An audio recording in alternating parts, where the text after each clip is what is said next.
सोनल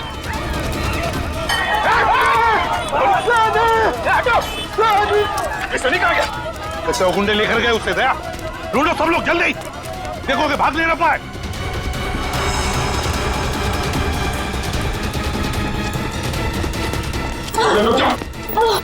सोनल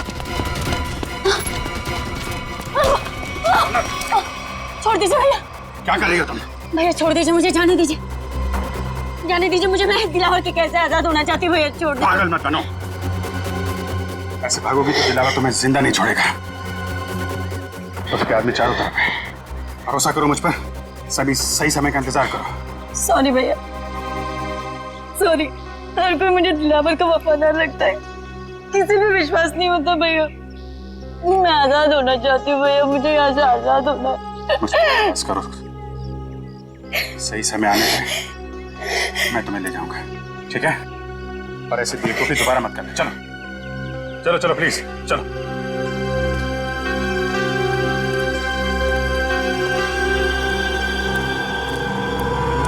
सनी कहीं नहीं आसपास।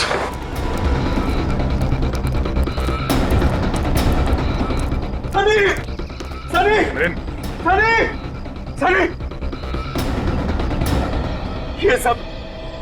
ये सब आप लोगों की वजह से हुआ। क्या जरूरत थी, क्या जरूरत थी मेरे मामले में टांग अड़ाने की? वो लोग मेरे बेटे को सही सलामत यहां पर लेकर आए थे। अगर सनी को कुछ हो गया तो इसके जिम्मेदार सिर्फ आप और आप सीआईडी वाले ही होंगे। सनी को कुछ नहीं होने देंगे, हम कुछ नहीं होने देंगे सनी को, समझे? अब इस दिलावर की दुनिया आबाद नहीं रहेगी, नहीं रहेगी दिलावर की दुनिया आबाद।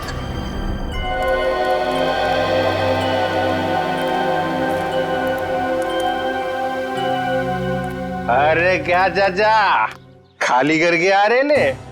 दिमाग ठंडा हुआ कि नहीं? जवानी के झटके तुम्हें फिर आ गया तुम, हाँ? और बगैर सेठ सीआईडी ऑफिसर से ये बॉडीगार्ड की नौकरी कैसी लग रही है? अच्छा, गोगा अंकल, हैं? बड़ा मजा आ रहा है तुम्हें, बड़ा मजा आ रहा है। अबे क्या बोला था मेरे को? कैक्टस का काटा एक हाथ मारूंगा ना, बुड्ढे को सीधा खबर में घुस जाएगा। बुड्ढे को मारेगा ये, बुड्ढे को मारेगा। हाथ नहीं लगा, बाल्टी है इसलिए छोड़ रहा हूँ तुझे मैं। टिक्का वाला खाना नहीं बनाना तेल का, 3 टाइम हो गया सुबह से। और एक बात जा, तू अंदर जा और अब की पूरा खाली करके आना, समझा क्या? चल अंदर। सोनल का क्या, उसे दिलावर के प्लान के बारे में कुछ पता है? अरे वो तो खुद दिलावर के हाथों फंसी हुई है। उसने भाई बोला मेरे को दया, उसको छुड़ाने का है। ए चल, हाँ, अगली बार मेरे को टच मत करना इस बाल्टी का साथ, समझे तू? मतलब उसे इस दिलावर के बारे में कुछ मालूम नहीं है? नहीं, दिलावर के बारे में कुछ पता नहीं है। अगला प्लान क्या है? इंतजार, देखते हैं दिलावर का अगला प्लान क्या है। मिलिंद का बेटा भी उसके हाथ में है ना, हम कुछ कर भी नहीं सकते। चल चल, कहाँ चल निकल। ऐसे सुबह सुबह मत मिलना, बहुत प्रेशर बहुत रहता है, मार दूंगा। चल। बेचारी सोनल खुद फंस गई इस दिलावर के चंगुल में। पर अगर सोनल दिलावर के किसी जुर्म में शामिल नहीं है तो उसके जरिए दिलावर तक पहुंचना इतना आसान नहीं है। हाँ मगर रजत, ऐसे सोचकर हम हाथ पर हाथ धरे तो नहीं बैठ सकते। कुछ ना कुछ तो करना ही होगा हमें, कुछ ना कुछ तो करना ही चाहिए। सर, लेकिन सोनल के वहां से भागने की कोशिश में उस बच्चे को नुकसान पहुंच सकता है सर। उन लोगों को लगेगा कि मिलिंद ने सीआईडी को फोन करके बुलाया है और शायद फिर उस बच्चे को नुकसान पहुंचाए हो या फिर जान भी ले सकते हैं सर। नहीं सचिन, मगर हम ऐसा होने नहीं देंगे, नहीं होने देंगे। मिलिंद का फोन टैप करो, वो किडनैपर्स उसे दोबारा फोन करेंगे। टैप करो फोन मिलिंद का। एक बार ये नंबर मिल जाए ना तो समझो हम पहुंच गए मासूम सनी तक, बचा लेंगे हम उससे।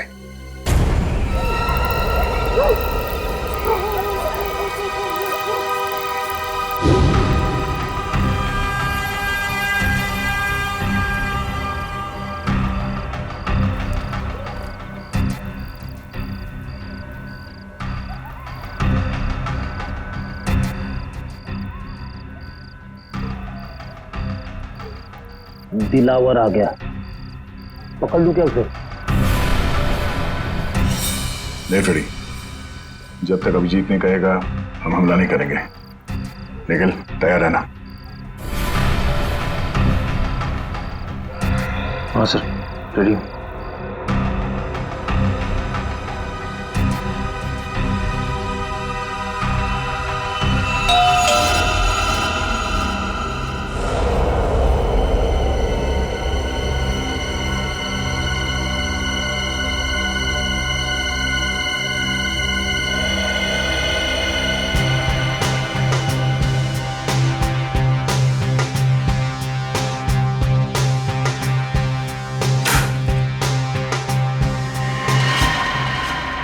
उठ जा राजकुमार, उठ जा। दिलावर साहब आप? सोनल कहाँ है? नेम साहब तो आप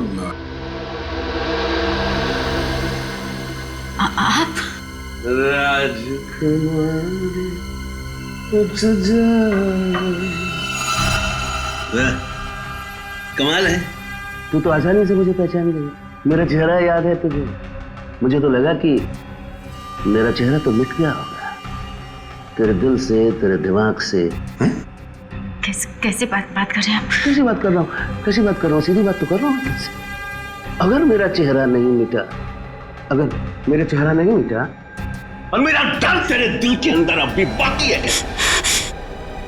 हिम्मत कैसे की तूने भागने की?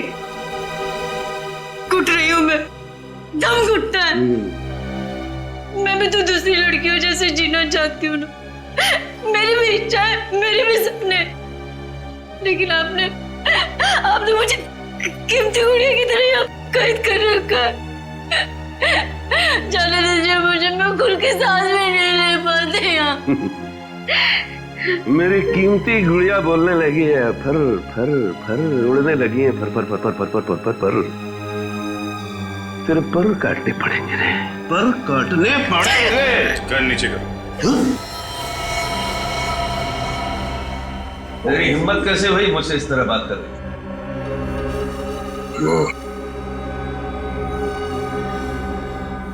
गन नीचे करो। अच्छा बॉडीगार्ड, लेकिन बेटा मैंने तुझे रखा है दुनिया से सोनल को बचाने की, मुझसे नहीं।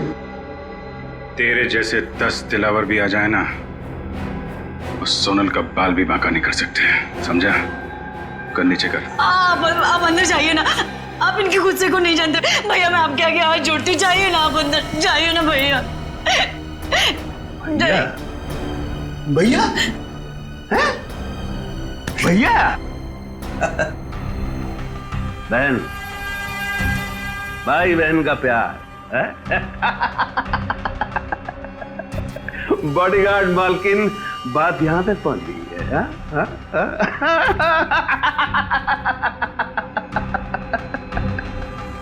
मजा आएगा, मजा आएगा, बहुत मजा आएगा। दिलावर को असली रंग दिखाने का मजा आएगा, बहुत मजा आएगा। खातिरदारी कर इसकी। मत मारो उन्हें, मत भैया। बहन है ना तेरी, खोपड़ी खोल दूंगा।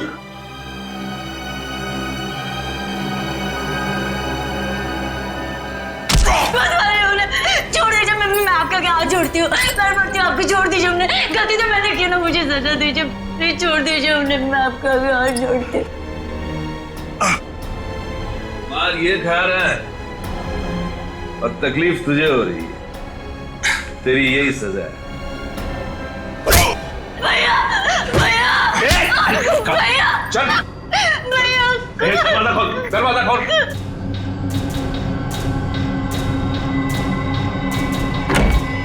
छोड़ दीजिए मुझे भैया, छोड़िए मुझे।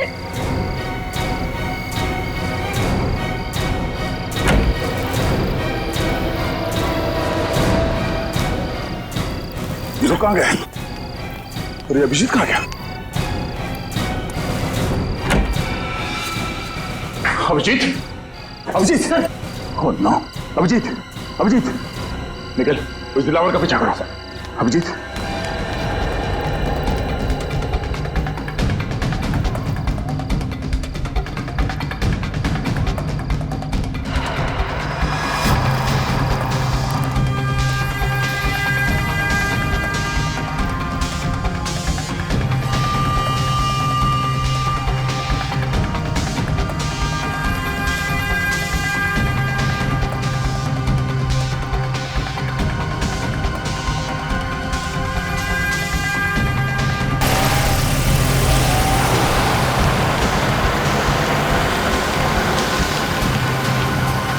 MS02AK4640।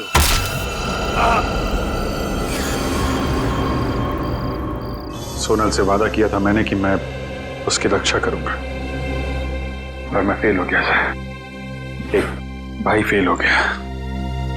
माफ कीजिएगा सर, दिलावर और उसके गुंडे मेरे हाथ से निकल गए सर। कोई बात नहीं, सोनल पर किए हुए एक एक अत्याचार का बदला लेंगे हम। बचकर जाएगा कहां ये दिलावर? कहां जाएगा ये? उसकी गाड़ी का नंबर तो लेकर आए हो ना? बस तो फिर रेडी। क्या पता चला उसके गाड़ी के बारे में? बहुत जल्द पता चल जाएगा सर। मैंने सभी ट्रैफिक पुलिस वालों को और चेक नाकों पे खबर कर दी है। सर, हाँ, मिलन का फोन बज रहा है सर। किडनैपर्स का ही होगा। बहुत अफसोस हुआ यह जानकर कि इस दुनिया में तुम्हारे जैसा पिता भी है जिसे अपने बेटे से बिल्कुल भी लगाव नहीं है। प्लीज ऐसा मत कहो, मैं अपने बेटे से बहुत प्यार करता हूँ। अगर अपने बेटे से प्यार करते हो तो सीआईडी को क्यों लेकर आए तुम? मैं सीआईडी को नहीं लाया हूँ, वो खुद ही आ गई। बेवकूफ समझा है मुझे? मैं सच कह रहा हूँ, मेरी बात का यकीन करो। वैसे तुम्हारा बच्चा है बड़ा प्यारा, मारने का मन नहीं करता, इसीलिए मैं तुझे एक आखिरी मौका देता हूँ अपने बेटे की जान बचाने का। बोल शुक्रिया। शुक्रिया शुक्रिया। अब ध्यान से सुन, आज शाम 6 बजे अशोक मिला जाना, वो खुफिया खबर लेकर जिसकी हमें जरूरत है। ठीक है, प्लीज, पर मेरे बच्चे को कुछ मत करना। अगर उसे कुछ हो गया तो मैं जीते जी मर जाऊंगा। बंद करिए फिल्मी डायलॉग। 6 बजे इंतजार करूंगा। अगर आने में जरा भी देर हुई तो 6:01 पर तेरा ये बेटा अपनी आखिरी सांसें गिन रहा होगा। Hello hello. माय गॉड, ये मिलिंद तो इंटेलिजेंस ऑफिसर है और ये दिलावर उससे कुछ खुफिया इंफॉर्मेशन चाहता है। हमारे देश की सुरक्षा खतरे में है अभिजीत, खतरे में है देश की सुरक्षा। हेलो, क्या? कहाँ? ठीक है, शुक्रिया सर। दिलावर की गाड़ी का पता चल गया है। कहां पर है गाड़ी? मनेरियन रोड पर। मनेरियन रोड?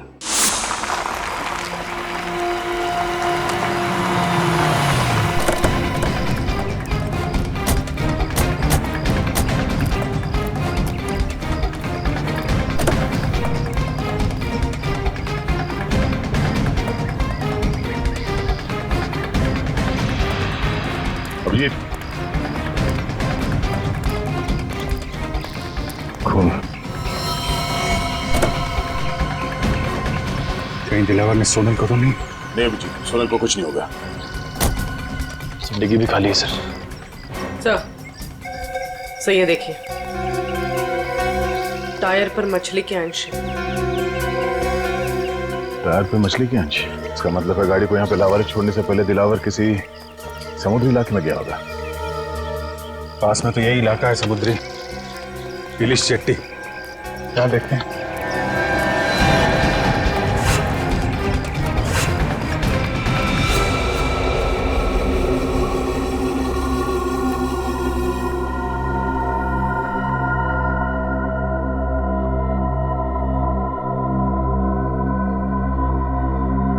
अब तक तो कोई आया नहीं। इंतजार करते हैं, आएंगे, जरूर आएंगे वो लोग सनी को लेकर।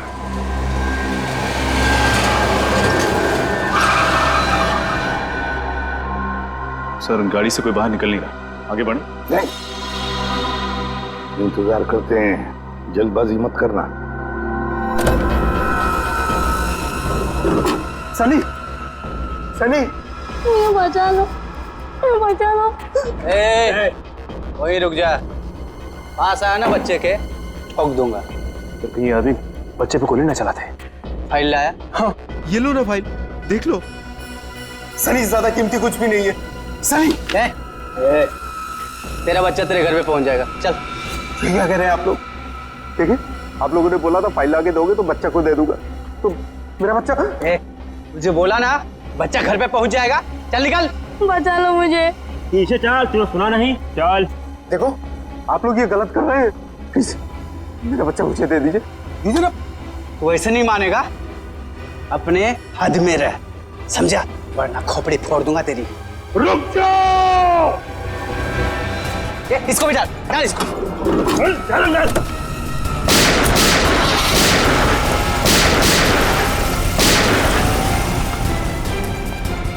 ये तो अचानक गायब हो गया।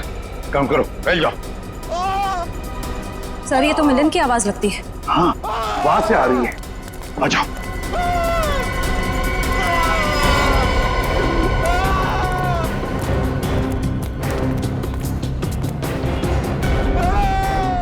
यहां से आवाज आ रही है। हाँ, खोलो दरवाजा, खोलो। दरवाजा अंदर से बंद है।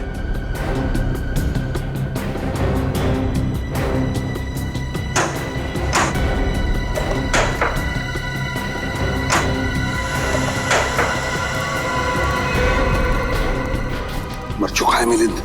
सर आसपास कहीं भी नहीं, लगता निकल गया। कहीं भी नहीं। दिलावर, जब तक ये दिलावर खत्म नहीं होता हम चुप नहीं बैठेंगे। दिलावर।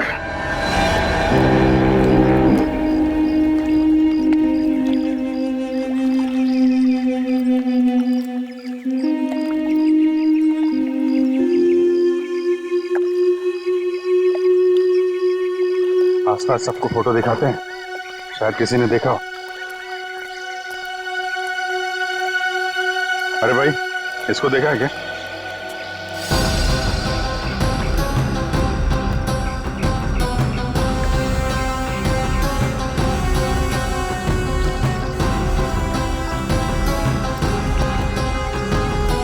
शादी को यहाँ पे देखा या इस लड़की को? सर इन लोगों को तो नहीं देखा, लेकिन कल रात एक काली रंग की कार आई थी यहाँ सर, और उसमें कुछ लोग बैठे हुए थे। अच्छा, कौन कौन लोग थे उसमें? सर मैं तो नींद में था सर, इसलिए कुछ देखा नहीं, लेकिन हाँ सर वो जो आखिरी वाली नाव देख रहे हैं उसके तरफ शायद वो लोग जा रहे थे। उस बोट पे? जी सर। Thank you.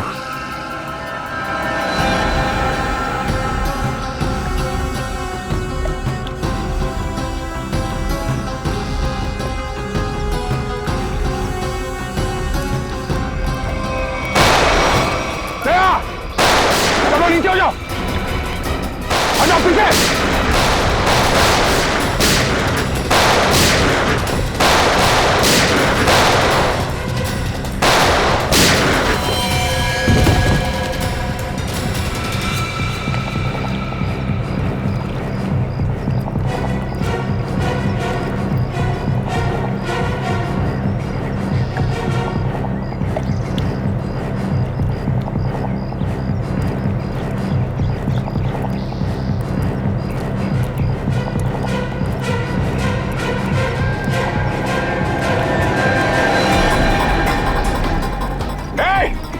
निखिल, पकड़ो उसे। चल।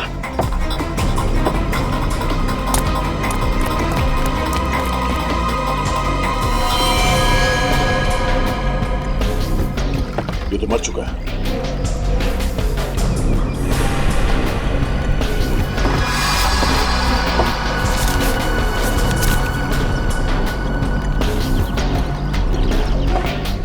ये वायर यहाँ पे, पता नहीं इस वायर के साथ क्या कर रहे थे लोग। सर ये यहाँ पर ये रैपर भी है। ये रैपर मैंने कहीं देखा है। कहाँ? सर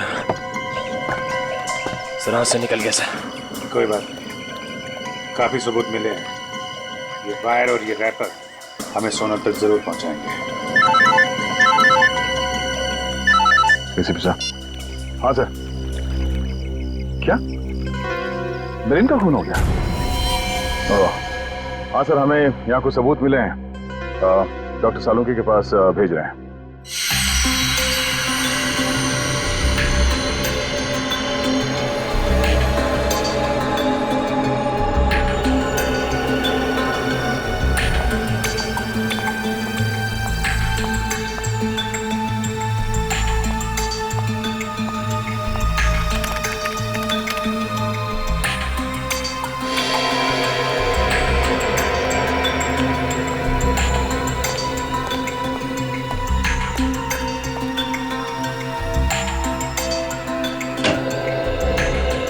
सालुंकी, क्या पता चला?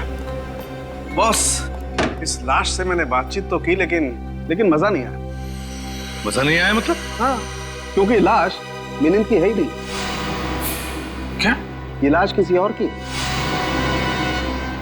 ये मिलिंद की लाश नहीं है ना। फिर किसकी है? ये तो पता नहीं अभिजीत की लाश किसकी है, लेकिन ये लाश मिलिंद की तो डेफिनेटली नहीं। शायद वो गुंडे आप लोगों को गुमराह करना चाहते थे, इसीलिए उन्होंने इस लाश का चेहरा बहुत बुरी तरह से बिगाड़ दिया। फिर तो डॉक्टर साहब इसका चेहरा फिर से बना सकते हैं? आपने तो ये पहले भी किया है। दया, इस चेहरे की हड्डियां इतनी बुरी तरह से टूट गई हैं, सारी की सारी हड्डियां खराब हो गई। इसे साइंटिफिकली बनाना एकदम असंभव है, इम्पॉसिबल। क्या कहा तूने? असंभव है? सालुंखे, असंभव ये शब्द मुझे पसंद नहीं है। मालूम है तुझे, तू कुछ भी कर, कोई भी तरकीब निकाल, ये इस आदमी की पहचान चाहिए मुझे। यार मैं इस लाश की उंगलियों के निशान, इसका डीएनए, सब कुछ अपने क्रिमिनल डाटाबेस में चेक कर चुका हूं, कोई मैच नहीं मिला। ये कोई पुराना मुजरिम भी नहीं। सर लगता है ये दिलावर गैंग वाले असली मिलिंद को अपने साथ ले गए और हमारे लिए छोड़ गए इस नकली मिलिंद की लाश, ताकि हमें लगे कि मिलिंद मर चुका है। इसका मतलब है मिलिंद की जान को खतरा है। और क्या सबूत मिला? सर, हाँ, इन चीजों से मुझे कुछ मिला है। क्या क्या मिला है? सर लगता है वो लोग वहाँ लैंडमाइंस बना रहे थे। इन सामान में से जो बारूद मिला है, इसका इस्तेमाल ज्यादातर लैंडमाइंस बनाने में किया जाता है। लैंडमाइंस? अब समझ में आया सर, गुंडों ने हम पर अचानक फायरिंग करना क्यों शुरू कर दिया। ये लोग कुछ बहुत बड़ी प्लानिंग कर रहे हैं सर। पता नहीं ये लोग लैंडमाइंस कहाँ बिछाने वाले हैं। न जाने कितने मासूम लोगों की जान खतरे में है सर।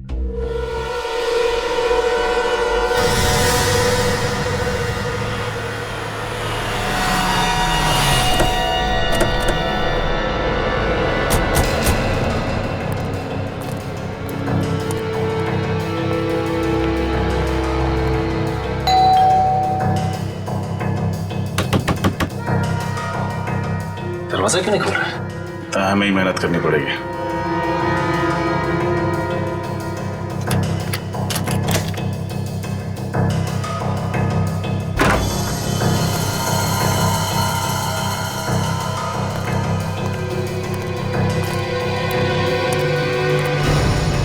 घर की हालत देख के तो लगता है कि अब यहाँ कोई नहीं रहता।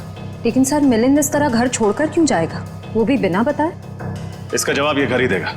एक काम करते हैं, पूरे घर की अच्छी तरह तलाशी लेते हैं।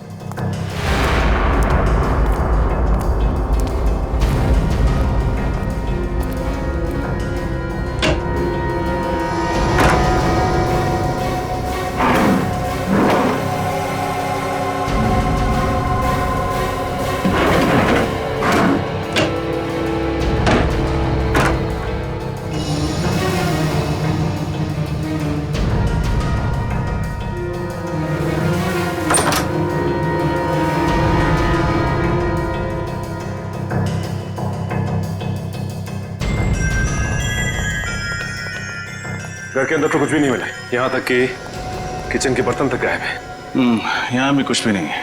इसका मतलब है मिलिंद को यहाँ से गायब किया नहीं गया, बल्कि वो खुद गायब हुआ है। उसने हमारी आंखों में धूल झोंका, एक नकली इंटेलिजेंस ऑफिसर बनके। नकली इंटेलिजेंस ऑफिसर? हाँ श्रेया, असली इंटेलिजेंस ऑफिसर वो था जिसकी लाश हमें मिली थी, और जिस मिलिंद से हम मिले थे वो मिलिंद नहीं, कोई फ्रॉड था।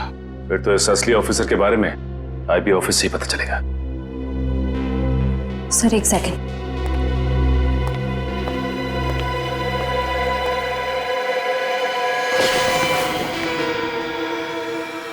ये देखिए सर, लगता है जल्दबाजी में नकली मिलिंद लैंडलाइन फोन का रिसीवर ढंग से रखना भूल गया। अब पता लगाना पड़ेगा कि इस लैंडलाइन नंबर से आखिरी बात किस नंबर पर हुई थी। इस नकली मिलिंद ने अच्छा धूल झोंका हमारी आंखों में दिलावर के साथ मिलकर। पहले इंटेलिजेंस ऑफिसर और फिर बच्चे के किडनैप होने का ढोंग रचा। और सर एनआरआई के उस खाली पड़े घर को उन्होंने अपना अड्डा बना के रखा था। दुख तो इस बात का है कि असली आईबी ऑफिसर मिलिंद को हम लोग नहीं बचा पाए। दिलावर के लोगों ने फोन कर दिया उसको। सर मुझे तो इस बच्चे की चिंता हो रही। सनी न जाने किस हाल में होगा। हेलो, कहाँ से? पीसीओ से? ठीक है, थैंक यू। सर नकली मिलिंद के घर आखिरी फोन किसी पीसीओ से आया था, मखानी बस्ती के पीसीओ से। मकानी बस्ती? हमारा शक सही निकला। सारे तार इस मकानी बस्ती से जुड़ते हैं, वहीं पे कुछ पकड़ा गया। मकानी बस्ती चलते हैं।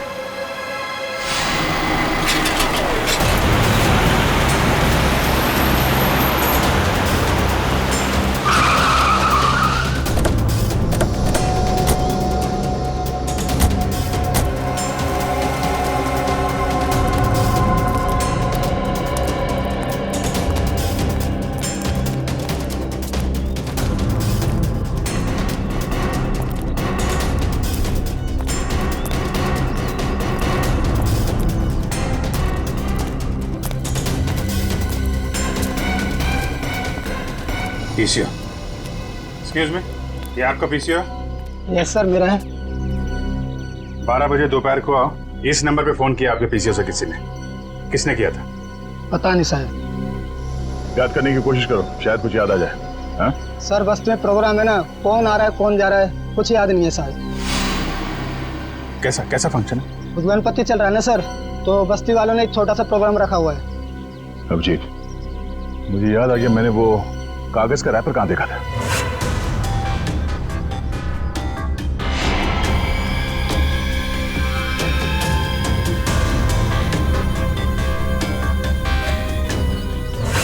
शायद इसी प्रोग्राम के लिए तैयारी कर रहे थे वो लोग। मतलब लैंड माइंस।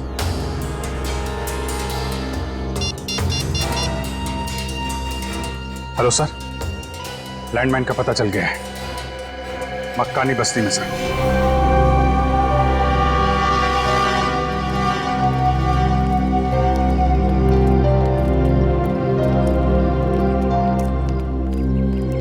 ये सारे लोग हैं यहाँ, न जाने कहाँ पे रखा गया वो लैंडमाइंस।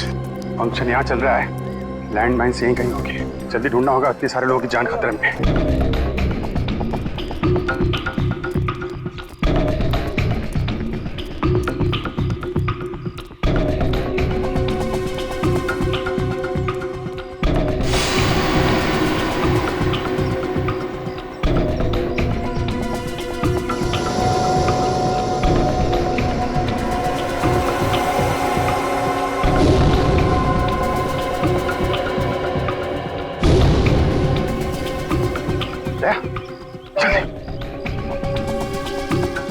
आओ जी।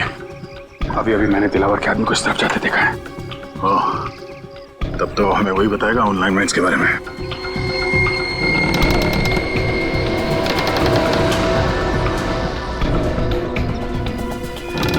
बेसमेंट।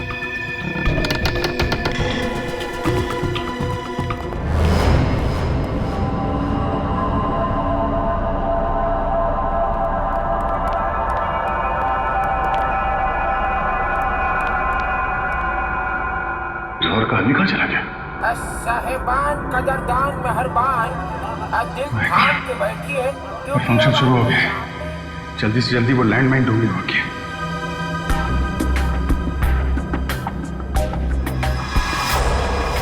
सुने सुने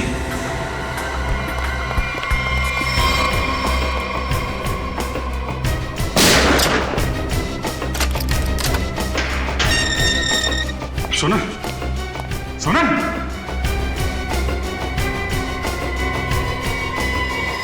तो पुतला है। अच्छी साजिश रची हम लोगों को यहाँ फंसाने के लिए। ये तो कुछ भी नहीं है, असली साजिश का मजा तो अब शुरू होगा दया और अभिजीत। लड़के और लड़के कहाँ से आया है रे तू, प्यारा है शक्ल से अकल का मारा है रे तू। हाँ चल गई मेरी बातों से तू जल गई। हाँ खल गई तुझे खल गई मेरी बेपरवाही खल गई। अभी इसका फोन क्यों नहीं लग रहा है? गायब कहाँ हो गए लोग? सर हो सकता है उन्हें वो जगह मिल गई जहाँ लैंडमाइन बचाई गई। हो सकता है। सब लोग फैल जाओ, देखो चौकन्ने रहना। चौंक गए ना मुझे देखकर? हैं? बिल्कुल नहीं, शेर की खाल पहनने से कुत्ता शेर नहीं हो जाता है। तेरी पोल खुल चुकी है नकली मिलिंद। तारीफ के लिए शुक्रिया।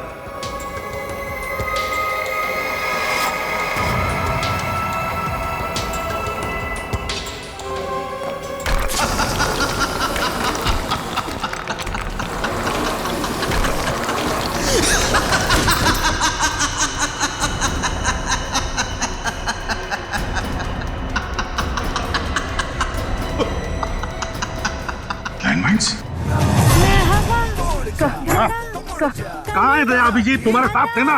सर अभी वो दोनों यही थे सर। अरे यही थे तो क्या गायब हो गए हवा में? और ये दिला और उसके लोग, वो लोग कहाँ हैं? उनके बारे में क्या?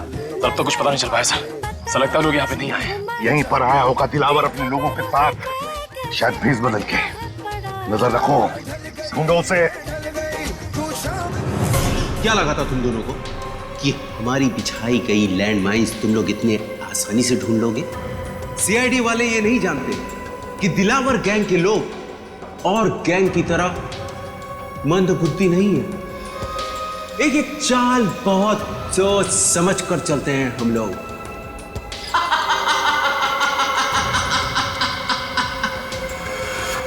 देखो, हमारी तुम्हारी लड़ाई के बीच में मासूम लोगों की जान खतरे में क्यों डालते हो? अगर ये लैंडमाइंस फटी तो ऊपर चल रहे फंक्शन में मासूम लोग मारे जाएंगे। उनका क्या कसूर है? अब हम दोनों तुम्हारे कब्जे में हैं। हम लोगों के साथ जो करना है कर सकते हो, पर ये लैंडमाइंस इसे डिफ्यूज कर दो। तुम लोग सीआईडी ऑफिसर्स हो या फिल्म के हीरो? देश की जनता के लिए खुद की कुर्बानी तो सिर्फ एक हीरो ही दे सकता है। क्यों?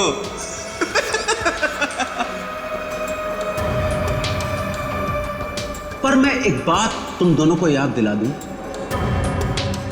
कि मैं कोई हीरो नहीं, विलेन हूं, विलेन। और विलेन को तो अपना धर्म निभाना पड़ता है।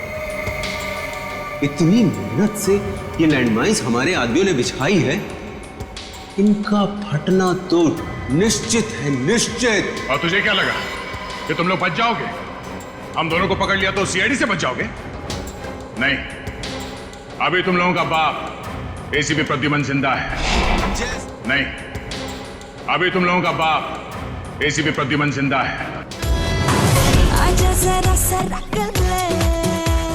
कहीं पर तो छुप कर बैठा है वो, कहीं पर तो बैठा है, दिख रहा है हमको, लेकिन कहाँ बैठा है? Welcome ACP, welcome. जैसे मकड़ी के बुने हुए जाल में मच्छर फंस जाते हैं, वैसे दिलावर के बुने हुए जाल में तुम लोग फंस गए हैं।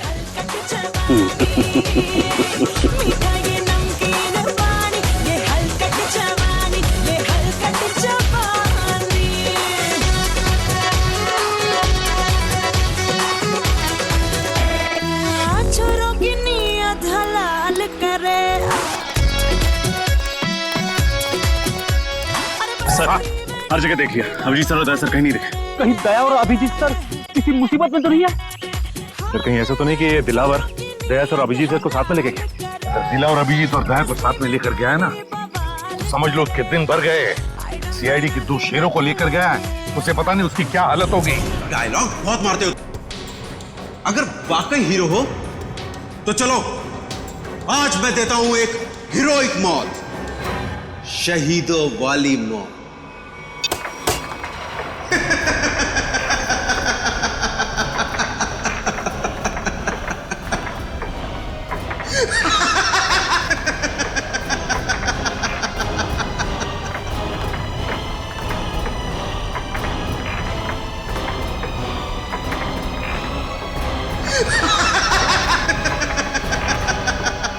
थैंक यू बोलो दया और अभिजीत, थैंक यू बोलो। तुम दोनों ने खूब दोस्ती निभाई, जिंदगी भर साथ रहे, और आज दिलावर के बदौलत तुम दोनों मौत का दामन भी साथ साथ चूमोगे। जैसे ही ये बॉल जमीन पर आकर गिरेगी, लैंड माइन ब्लास्ट हो जाएगी और तुम दोनों हो जाओगे स्वर्गवासी सीआईडी ऑफिसर्स। तुम दोनों की दोस्ती की दास्तान सालों साल, सदियों तक इस खंडर गुफा में गूंजेगी।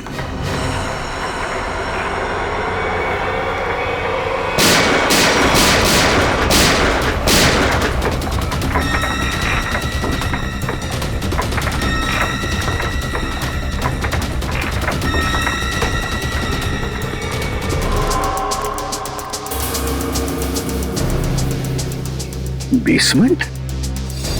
माय गॉड, कहीं दया अभिजीत बेसमेंट में तो नहीं? अगर इधर लैंडमाइंस है तो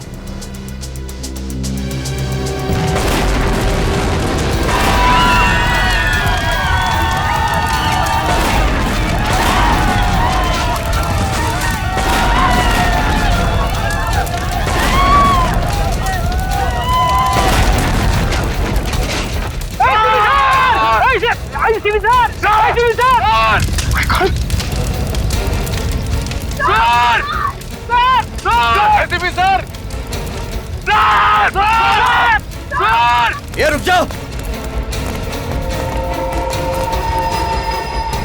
ये नीचे करो, ये तो एसीपी गया।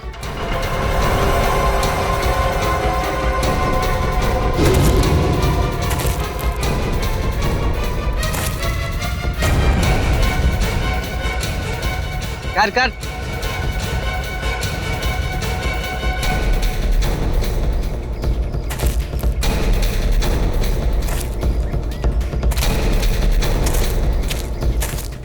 क्यों एसीपी, मानते हो ना, दिलावर को पकड़ने की कोशिश सीआईडी की सबसे बड़ी भूल थी।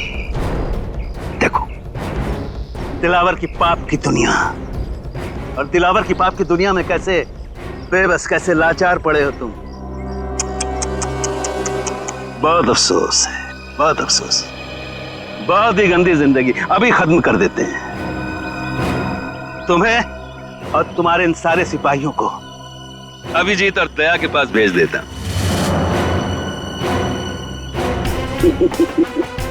बहुत दर्दनाक मौत हुई है उनकी। तड़प रहे थे, चारों तरफ खून बिखरा पड़ा था, हर तरफ उनकी लाशों के टुकड़े बिखरे हुए थे। यही अंजाम होना था उन दोनों का।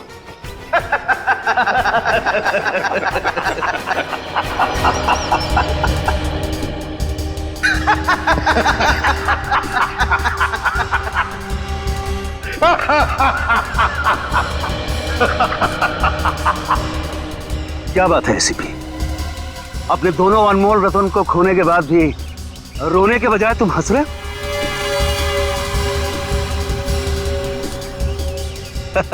पागल हो गया है। ये पागल हो गया, पागल हो गया एसीपी। कोई बात नहीं, इसका मानसिक संतुलन अभी सही कर देते हैं।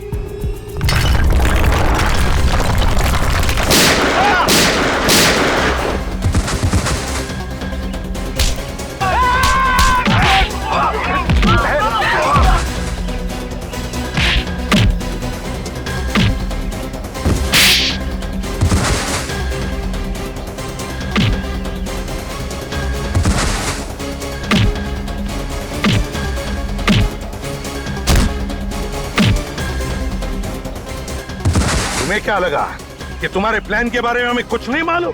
सब मालूम था हमें पहले से ही। ये मिलिंद झूठा इंटेलिजेंस ऑफिसर है, और वो सनी बच्चा वो तुम्हारे गैंग के एक आदमी का बच्चा था। और इसीलिए हम लोग यहाँ पे पहले से डायनामाइट लेके आए थे, और उसी डायनामाइट के जरिए नीचे तहखाने में ब्लास्ट किया।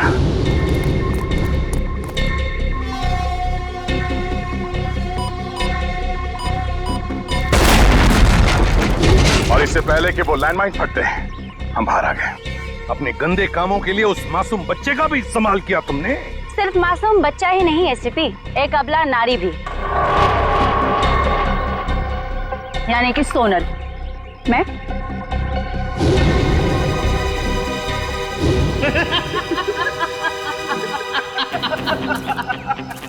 शाबाश मेरे बुलबुल, शाबाश। क्या सही वक्त पे एंट्री मारी। एंट्री तो मारनी ही थी दिलावर। अच्छी एक्ट्रेस हो ना एसपी। मेरे मगरमच्छ के आंसू देखकर तुम्हारे बहादुर सीआईडी ऑफिसर अभिजीत का दिल ऐसे पिघल गया और उसने मुझे अपनी बहन बना लिया। बेचारा भूल गया कि हमारे धंधे में भाई भी भाई का सगा नहीं होता है। ठीक कहा तुमने। बह गया था मैं तुम्हारे नकली आंसू देखकर। अरे अभिजीत भैया, आप बच गए। चलिए अच्छा ही हुआ। अब अपनी आंखों से अपने एसीपी साहब की मौत देखना। हिम्मत है तो मुझ पे गोली चलाओ। भाई बोला था तुमने मुझे ना, चलाओ अपने भाई पे गोली। पास मत आना वरना सही में गोली चला दूंगी। तुम्हारी असलियत तो मुझे उसी वक्त समझ में आ जानी चाहिए थी, जब गणपति महोत्सव के दिन तुमने उस गुंडे की जेब से गन निकाली तुम्हें कैसे पता चला कि उसने गन वहां पे रखी है? बहन बोला मैंने तुमको। मैंने सोचा कि शायद तुम्हें सही रास्ते पे ले आऊंगा, मगर तुम। सोनल, अभी भी वक्त है, अपने आप को कानून के हवाले कर दो। बंद करो अपना प्रवचन।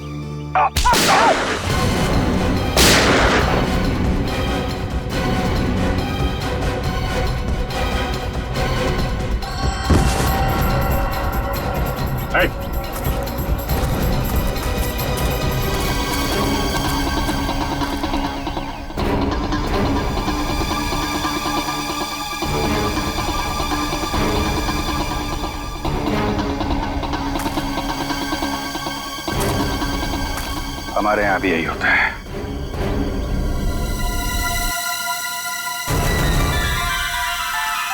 ड्यूटी के सामने कोई रिश्ते नाते नहीं होते।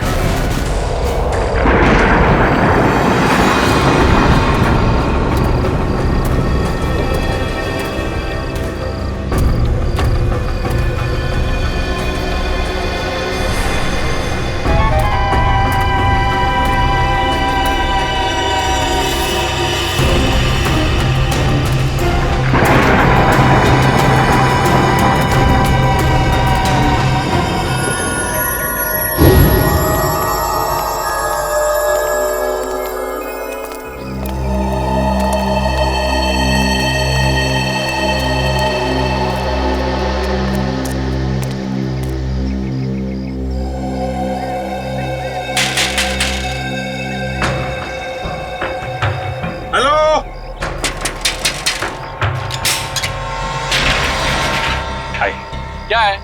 कौन हो तुम लोग? भाई साहब, हम मुसीबत में फंस गए। देखिए ना, इन्हें चोट भी लग गई है। हमारी मदद कर दीजिए प्लीज। अरे लेकिन तुम लोग हो कौन? एक्चुअली वक्त के मारे शादी में जा रहे थे कि गाड़ी खराब हो गई और ऊपर से चोट भी लगी मुझे। क्या मदद कर सकता हूँ? एक फोन करना था, मेरे मोबाइल की बैटरी चली गई। सुबह जल्दी में चार्ज नहीं कर पाया ना, इसलिए एक फोन प्लीज प्लीज। भाई साहब प्लीज हमारी मदद कर दीजिए, एक फोन करने दीजिए प्लीज। ठीक है, अंदर आ जाओ। Thank you. घर में फर्स्ट एड बॉक्स है क्या? थोड़ा पट्टी बांध देते तो। हाँ, बैठिए, सब मिलेगा, बैठिए। Okay, thank you.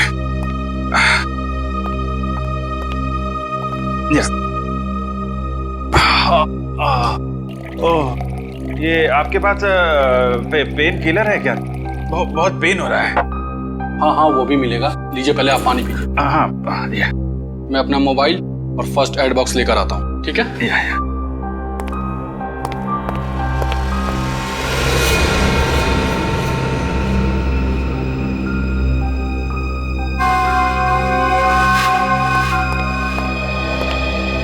सही टाइम हो गया है।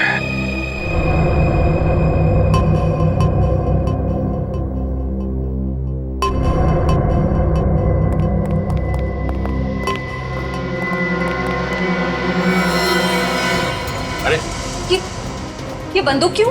तुम लोग भी बड़े बेवकूफ हो। मदद मांगना है, वो भी हमारे पास। कौन हो तुम लोग? लुटेरे, या तो फिर यूं कह लो कि खूनी। 2 खून तो हम कर चुके हैं और अब 2 और करेंगे, वो भी तुम्हारा। नहीं सर, प्लीज हमें मत मारिए प्लीज। ए, चुपचाप गहने निकाल, सारे गहने निकाल। तुम बहुत गलत कर रहे हो। कौन हो तुम लोग? CID।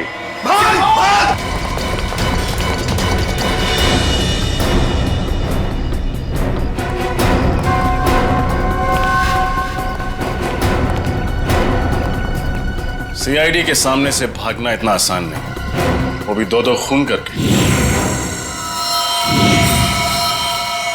माफ कर दीजिए साहब, हमें साहब प्लीज साहब माफ कर दीजिए।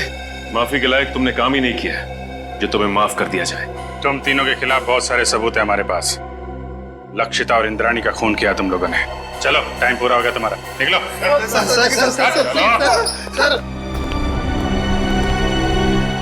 Good job. Thank you sir. जैसे कि आप देख रहे हैं, हम फिलहाल CID ब्यूरो में हैं, वहाँ से लाइव रिपोर्टिंग कर रहे हैं। पहले की तरह इस बार भी सीआईडी ऑफिसरों ने खतरनाक लैंड माफिया, जी हाँ लेडी डॉन लक्षिता और इंद्रानी के खूनियों को पकड़ लिया है। उन तीनों खूनियों का नाम है विशाल, शौनक और राहुल। आइए अब सुनते हैं एसीपी प्रद्युमन का क्या कहना है। लक्षिता और इंद्राणी इन दोनों के खूनी पकड़े गए और उन्होंने अपना गुनाह कबूल भी किया है। मगर आप लोगों ने इन तीनों को इतनी जल्दी पकड़ा कैसे? कभी कभी सबूत और फोरेंसिक की जांच जब सही दिशा में हो तो खूनी को पकड़ने में ज्यादा देर नहीं लगती। सर ये तो बहुत हाई प्रोफाइल केस है, इसमें दो माफिया डॉन्स का मर्डर हुआ है। क्या आपको किसी प्रकार का प्रेशर फेस करना पड़ा? हाँ, कभी कभी प्रेशर तो होता ही है, मगर हमने सबूत भी ऐसे इकट्ठे किए कि उन्हें हम फांसी तक पहुंचा ही देंगे।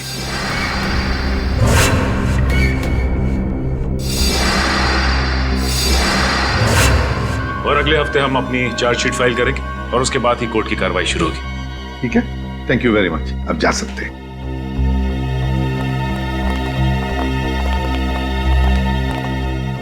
क्या हुआ दया? चुप क्यों? क्या परेशानी है? सर पता नहीं क्यों मेरा दिल नहीं मानता कि ये तीनों खूनी हैं। क्या? क्यों? सर फोरेंसिक रिपोर्ट और क्राइम सीन के इन्वेस्टिगेशन से तो यही साबित हुआ है कि खून उन तीनों ने ही किया है। तो सबसे बड़ी बात तो यह है सर कि उन तीनों ने अपना गुनाह कबूल कर लिया कि उन्होंने खून किए। दया सर, आपको कहीं ऐसा तो नहीं लगता ना कि हमने कहीं इन्वेस्टिगेशन में गलती की है या फिर कुछ नजरअंदाज किया हो? नहीं, वैसे तो हमारे इस डबल मर्डर की तहकीकात सही दिशा में जा रही है, हमेशा की तरह सर। इस बार भी हमने सारे सबूत इकट्ठा कर लिए, पर पता नहीं क्यों मुझे कुछ सही नहीं लग रहा सर। जो दिख रहा है शायद वो है नहीं, और जो है वो दिख नहीं रहा। आसान के बोल। शादी कर रहा है? क्यों जा रहा है? क्या?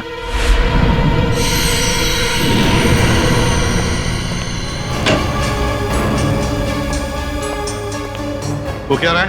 हाँ?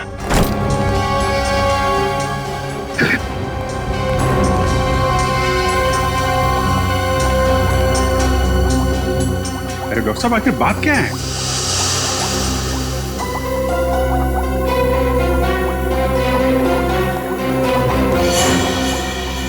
सालों के साथ छुट्टी पर जा रहे हैं और वापस कब लौटेंगे कुछ नहीं पता। क्या? छुट्टी पर जा रहे हैं? तू छुट्टी ले कैसे सकता है? हाँ? अरे यार, इस पे इतना हाइपर होने की क्या जरूरत है? हाँ? मैं छुट्टी पे जा रहा हूँ क्योंकि मेरी तबीयत ठीक नहीं है और मैं अपने घर जा रहा हूँ छुट्टियां लेकर के। किसी दूसरी दुनिया में नहीं जा रहा हूँ, क्योंकि मुझे इस लैब में ये इन लाशों से, इस केमिकल सेक्शन से मेरी तबीयत खराब होती है। मैं थोड़े दिन आराम करना चाहता हूँ, बस इतनी सी बात है। बस इतनी सी बात है। ये कौन है? तुम कौन? सर मैं इनकी पर्सनल नर्स हूँ, मेरा नाम मोनिका है। एक्चुअली इनकी ईसीजी रिपोर्ट्स बहुत खराब आई हैं, इसीलिए डॉक्टर ने इन्हें कंप्लीट रेस्ट करने के लिए बोला है। पागल हो गया तू? बता क्यों नहीं पहले तूने? क्या बता था? मुझे अब खुद पता चला है, तो मैं तुम्हें पहले क्या बताता? लेकिन सालों के साथ तब तक फॉरेंसिक डिपार्टमेंट की जिम्मेदारी कौन संभालेगा?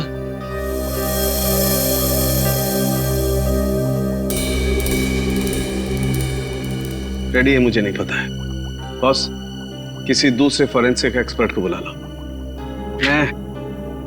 मैं कुछ दिन के लिए आराम करना चाहता हूं, मुझसे अब कुछ नहीं हो सकता है और मुझे नहीं मालूम मैं कब वापस लौटूंगा। Thank you.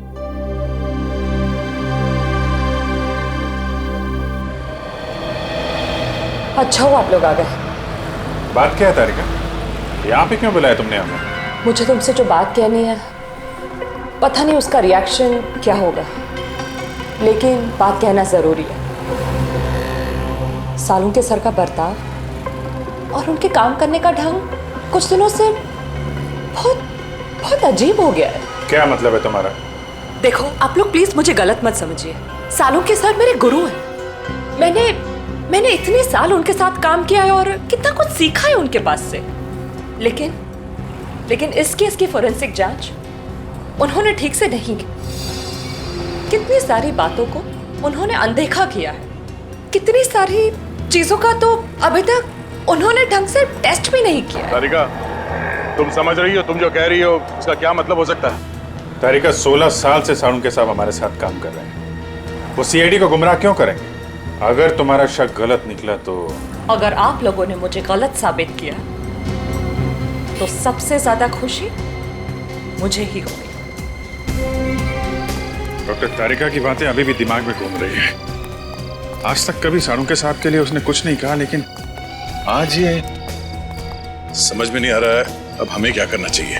कभी लगता है कि डॉक्टर सालुंके कभी ऐसा कर ही नहीं सकते, कभी लगता है कि मेरा शक सही था। कहीं ना कहीं इस केस में हमसे कुछ गलती हो रही है। ना एक्सपीरियंस आदमी है सालुंके साहब, लेकिन फिर क्या करें? एसीपी साहब को बोलना है? नहीं अभिजीत, भले एसीपी साहब डॉक्टर सालुंके से झगड़ते हो, पर वो कभी नहीं मानेंगे कि ये फॉरेंसिक रिपोर्ट डॉक्टर साहब ने ठीक नहीं बनवाई। ये बात तो है।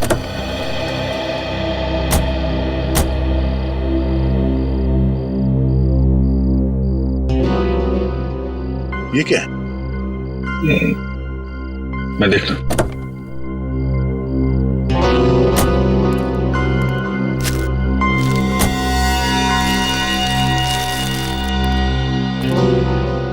चॉकलेट पेपर जैसा लगता है। चॉकलेट पेपर इतने प्यार से फोल्ड करके किसी ने वाइपर पे क्यों रखा?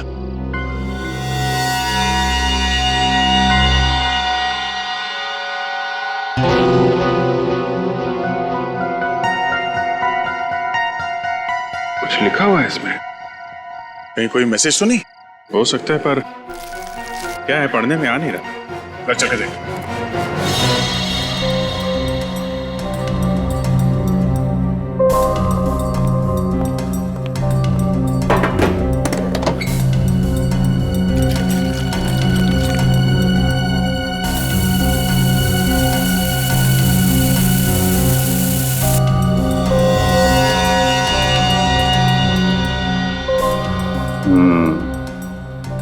इनविजिबल इंक से लिखा गया था, hotel red central. Hotel red central? Lakshita और इंद्राणी की काम वाली सकू भाई ने भी होटल रेड सेंट्रल का ही नाम लिया था। लक्षिता मैडम और इंद्राणी मैडम 10 सितंबर को रेड सेंटर होटल में जाने वाले थे। होटल रेड सेंट्रल 111 10/9 111 10/9 10/9 मतलब 10 सितंबर, और 111 इस होटल का रूम नंबर हो सकता है। 10 सितंबर को लक्षिता और इंद्राणी का खून हुआ था। कहीं इस होटल रेड सेंट्रल के कमरा नंबर 111 का इस डबल मर्डर केस से कोई संबंध तो नहीं है? हो सकता है दया, इसका पता लगाना पड़ेगा।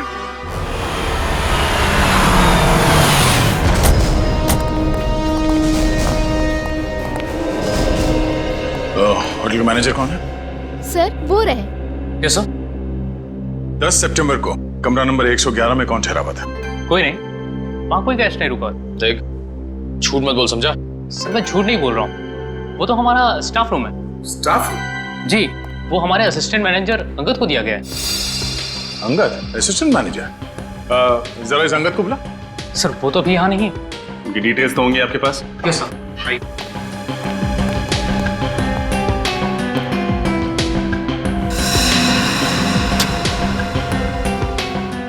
ये अंगद इस वक्त कहाँ होगा, कुछ मालूम है? नहीं सर, अंगद सर अचानक कहीं चले गए हैं। अचानक कहीं चले गए? हाँ सर, 10 तारीख को शाम को 6:30 से 7 के बीच वो रूम की चाबी लेकर बाहर निकला और आते ही बोला कि उसे मुंबई से बाहर जाना है, उसे कुछ दिनों के लिए छुट्टी चाहिए। और कहाँ गया ये बता के नहीं गया? नहीं सर, इनफैक्ट वो अपना सामान लेने अपने रूम में भी नहीं आया। और उस दिन से उनका कमरा खोला भी नहीं गया है। तो आप खोलिए, हमें कमरा नंबर 111 की तलाशी लेनी है। पूरी राहुल, विशाल और शौनक, इन तीनों के खिलाफ चार्जशीट फाइल करने से पहले सब कुछ अच्छी तरह से दोबारा चेक करो। फोरेंसिक रिपोर्ट, गवाहों के बयान और फिर उन तीनों की स्टेटमेंट भी, जिसमें उन्होंने कबूल किया कि ये खून उन्होंने किए। हाँ सर, मैंने सारे पेपर्स इकट्ठे कर लिए। देखा सर, वो दया का फोन आया था, थोड़ा लेट आ रहा है, कह रहा था कुछ जरूरी काम निपटाने उसे। अब इससे एक बात समझ में नहीं आ रही है, आज इतने सालों से हम लोग एक साथ काम कर रहे हैं, लेकिन किसी भी इन्वेस्टिगेशन में दो राय नहीं हुए। मगर इसी केस में, पर्टिकुलरली इसी केस में पता नहीं क्यों दया को यकीन क्यों नहीं हो रहा। सर उसे लग रहा है कि तहकीकात में कुछ कमी रह गई है सर। क्यों ऐसे लग रहा है? सब कुछ तो ठीक ठाक है, सब कुछ ठीक ठाक है। समझ में नहीं आ रहा है क्यों? सारे ठोस सबूत है उनके खिलाफ, ठोस सबूत है उनके खिलाफ। सर, लक्षिता को माथे पे गोली मारी गई है और इंद्रानी को गले पे।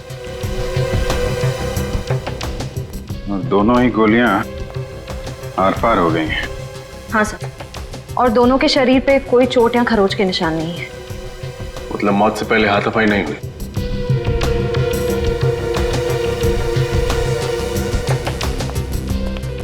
जब इन दोनों की मौत हुई तुम कहां थे?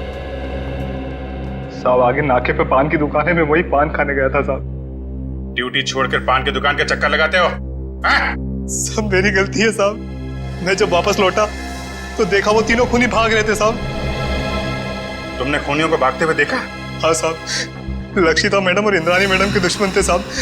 उनके हाथ में बंदूक भी थी साहब। कौन है दुश्मन उनका? सर वो विशाल, शौनक और राहुल।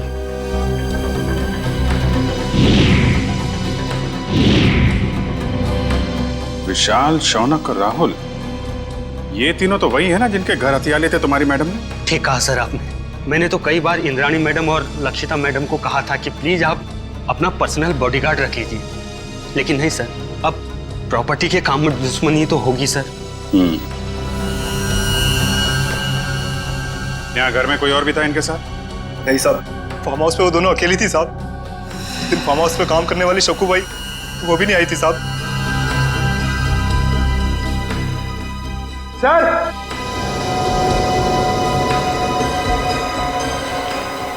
हाँ भगत सर ये देखिए, यहाँ पे ये खून है और शायद खूनी का हो सकता है, लेकिन फिर खून यहाँ पर कैसे आया? हाँ सर, जब खूनी ने लक्षिता और इंद्राणी पे गोली चलाई तो वो लोग सोफे के आसपास बैठे हुए थे, तो खून वहां होना चाहिए था। खून यहाँ पे कैसे आया? ठीक है ना, लेकिन ये भी हो सकता है कि उनको गोली मारने के बाद खूनी यहाँ से भाग रहे हो और कोई सीढ़ी पे लड़खड़ा के गिर गया, चोट लग गई और खून निकल आया। सही हो सकता है। पंकज, ये दीवार पे जितने भी बुलेट्स हैं सबको निकालो और फोरेंसिक लैब भेज दो। सर फिर तो बैलिस्टिक रिपोर्ट से पता चल जाएगा कि लक्षिता और इंद्रानी पे यही गोलियां चली थी या नहीं। करेक्ट। और उंगलियों के निशान और खून की जांच से यह भी पता चल जाएगा कि वो खून विशाल, शौनक और राहुल में से किसका है। एक काम करो, जितने भी आई विटनेस है सबके स्टेटमेंट लो और तुषार से साइन करा लो। सर। रजत, सक्कू भाई को बुलवाओ, पूछताछ करो उससे। सचिन, विशाल, शौनक और राहुल तीनों की फोटोग्राफ सारे पुलिस स्टेशन में भेजो, सारे मोबाइल वैन और चेक नाके पे भी भेजो। तीनों बच के जाने नहीं चाहिए। सक्कू भाई, मैं तुमसे कुछ सवाल पूछूंगा, सब सच सच बताना। साहब, सक्कू भाई कभी झूठ नहीं बोलती। अच्छी बात है। आज तुमने लक्षिता मैडम और इंद्रानी मैडम के बर्ताव में कुछ अजीब पाया था? नहीं साहब। अच्छा, राहुल, शौनक और विशाल, इन तीनों का तुम्हारे मैडम के साथ कभी कोई झगड़ा हुआ था? नहीं साहब, मैंने कभी कोई झगड़ा नहीं देखा। तुम्हारी दोनों मैडम यही रहती? नहीं साहब, शनिवार रविवार को आराम करने के लिए वो फार्म हाउस आ जाते थे और सोमवार को चले जाते थे साहब। और कुछ याद है तुम्हें? हाँ साहब, लक्षिता मैडम और Indrani madam hotel red centre में जाने वाले थे। तुम्हें अच्छी तरह याद है कि वो होटल रेड सेंट्रल ही जाने वाले थे? हाँ साहब, मुझे पक्का याद है ना, मैडम ने खाना बनाने के लिए मुझे मना किया था। और हाँ साहब, वो किसी के साथ डिनर करने को जाने वाले थे, लेकिन वो गए नहीं गए मुझे कुछ भी नहीं पता है साहब। मैं वहां से भी चली गई। Hotel red central. इतने सारे सबूत मिले अभिजीत, उंगलियों के निशान, फिर वो गोलियां भी जिससे खून हुआ है, और फिर गवाहों के बयान भी। वही तो सर, उन तीनों के पास इंद्राणी और लक्षिता को मारने का कारण भी था, क्योंकि उन्होंने उन तीनों को बेघर किया था। यहाँ तक कि वॉचमैन ने भी उन्हें खून करके भागते हुए देखा था। और साळुंखे साहब ने भी बताया है, उन्हीं की गोलियों से मौत हुई है लक्षिता और इंद्राणी की। साळुंखे की रिपोर्ट कभी गलत नहीं होती, कभी गलत नहीं होती। लेकिन इस केस की फोरेंसिक जांच उन्होंने ठीक से नहीं की। कितनी सारी बातों को उन्होंने अनदेखा किया है, कितनी सारी चीजों का तो अभी तक उन्होंने ढंग से टेस्ट भी नहीं किया है। हाँ सर, साळुंखे साहब का काम तो एकदम पक्का होता ही है, पर पता नहीं क्यों अचानक उनकी तबीयत कैसे खराब हो गई। हाँ सर, साळुंके सर जब क्राइम सीन पर आए थे वो तब से ही परेशान लग रहे थे। शायद तब से उनकी तबीयत खराब हो गई।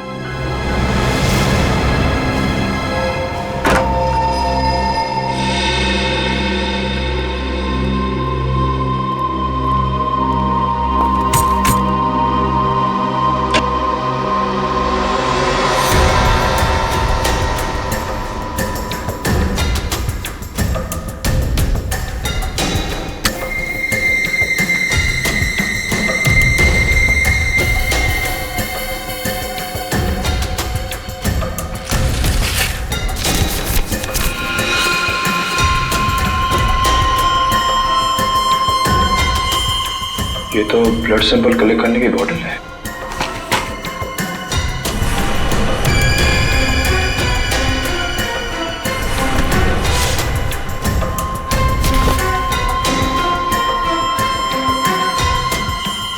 तो किसी चीज की ड्राइंग की गई है इस पेपर में।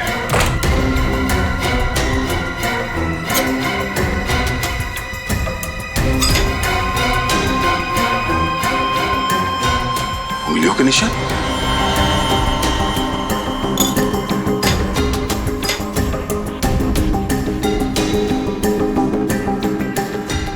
ये RVS। सर, ये देखिए, लगता है कोई अलग अलग आदमियों के उंगलियों के निशान बना रहा था। मैनेजर साहब, क्या इस कमरे में अंदर के अलावा कोई और भी है? नहीं सर, वही रहता था। मेरा इस मरीज में ये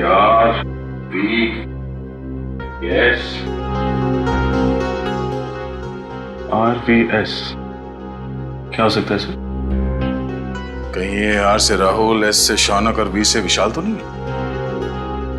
सर लेकिन अंगद ने इन तीनों के फिंगरप्रिंट्स उठाए कहां से? पानी के गिलास पर से या फिर टेबल के ऊपर से?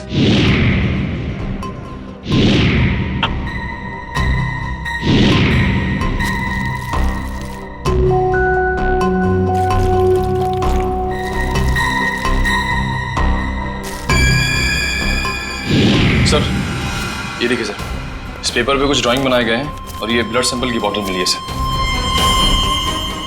तो लगता है इंद्रानी और लक्षिता के मर्डर में ये संगत का हाथ है सर। एक काम करो, ये सारे सबूत और ये ब्लड स्लाइड्स इसे डॉक्टर तारिका के पास भेज दो। हमें इस अंगद को जल्द से जल्द ढूंढना होगा। बहुत बड़ा हाथ है उसका इस केस में।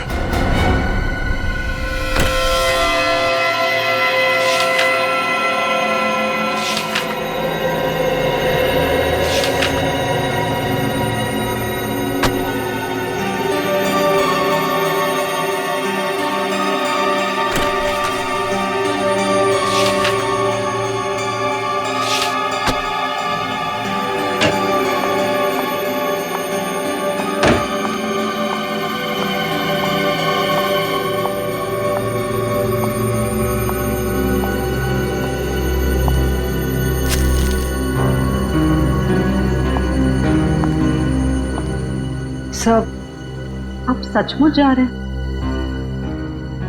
हाँ तारिका, मेरा काम खत्म हो गया है। और अब ये forensic lab, chemical section, evidence room, इन सब की चाबी तुम संभालो।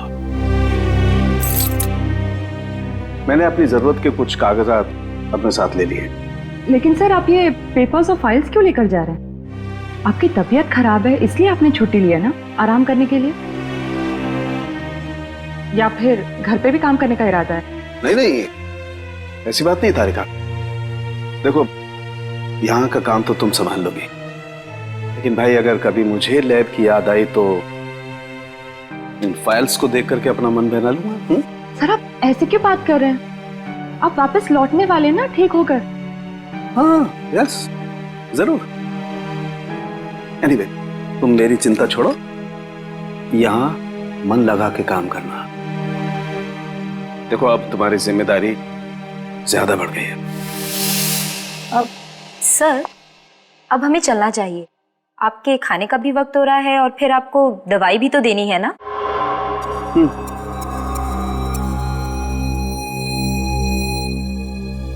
ओके तारिका। सर अपना ख्याल रखिएगा और जल्दी से ठीक होकर वापस आइए। And you take care of yourself. चलिए।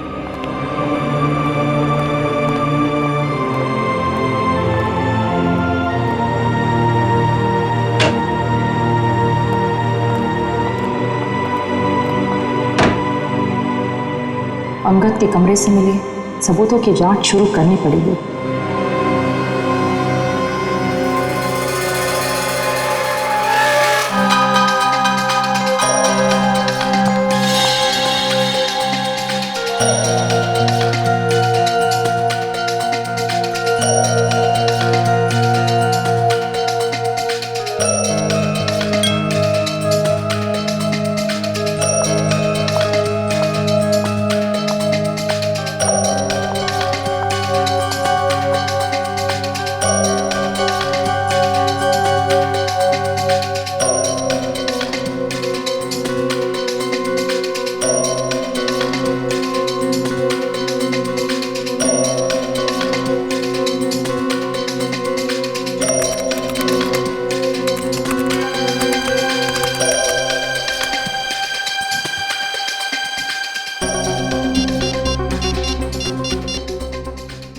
हेलो, डीएनए लैब जी, मुझे डीएनए की जांच करवानी है। हाँ, स्लाइड और रेफरेंस फाइल दोनों भी रेडी है। Doctor Salunkhe actually Salunkhe sir छुट्टी पे है और उनके जगह जो नए हेड ऑफ द डिपार्टमेंट आने वाले हैं उन्हें ज्वाइन करने में थोड़ा टाइम है, लेकिन मैं इस केस में बिल्कुल डिले नहीं कर सकती, इसलिए प्लीज़ आप रिपोर्ट जल्द से जल्द रेडी कर दीजिए। Okay, thank you very much.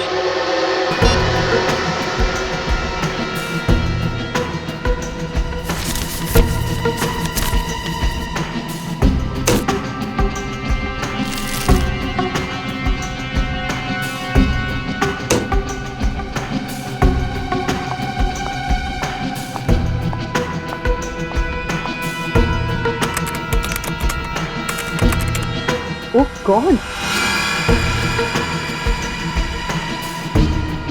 ये कैसे हो सकता है?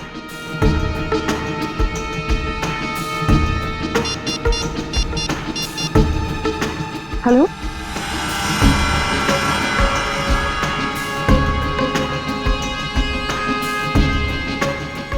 क्या आपको पूरा यकीन है कि वो खून उन्हीं का है? न जाने डॉक्टर तारिका को आप क्या पता चला है। जब उनका फोन आया था तो काफी परेशान लग रहे थे।